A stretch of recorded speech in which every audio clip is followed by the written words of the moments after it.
Hello and welcome back to part 3 of this series where we're finding out how many stations you guys can reach from London. If you guys haven't seen part 1 or 2, you know what to do.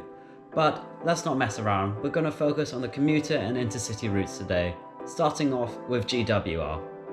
So the Great Western Railway operates directly out of London Paddington, heading west and southwest to Wales and Cornwall.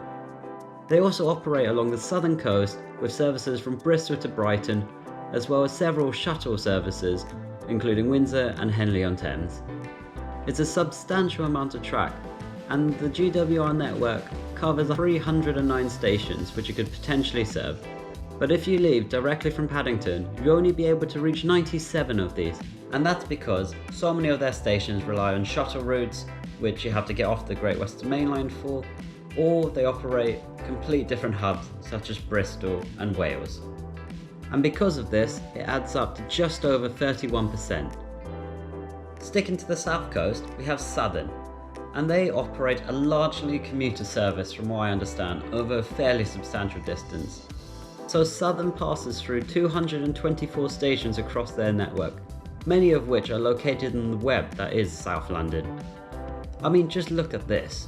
Regardless, due to their slower frequent services, Southern stands up pretty well, serving 185 stations directly from London, which calculates out at about 82%.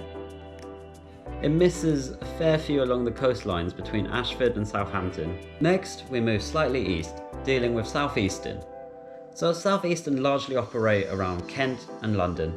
They again have a large web of lines with the potential to serve 170 stations. They fare pretty well considering, and they serve 150 of these directly from one of their 5 London terminuses, coming in at just over 90%, missing a couple out due to the few shuttle services they operate.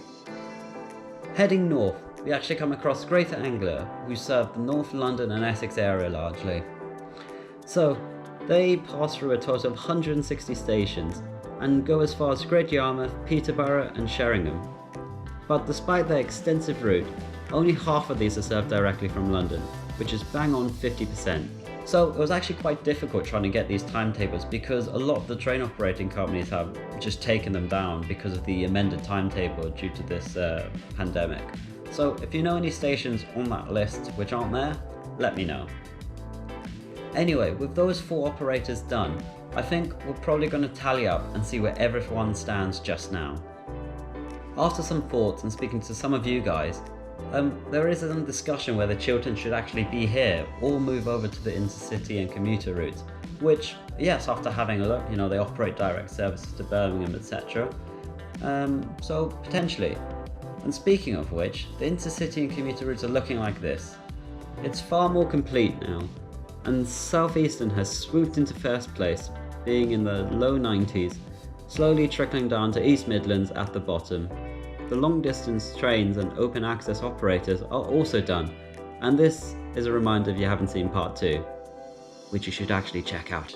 So the current number of stations you can reach directly from London is, well, I don't actually know, I haven't done the calculation yet, but it should be on the screen now. I think there'll be one final part we can do which will cover the final operators, which include Great Northern, Thameslink, and maybe some others you guys have mentioned. Anyway guys, don't forget to subscribe, thanks for watching and stay tuned for the next one.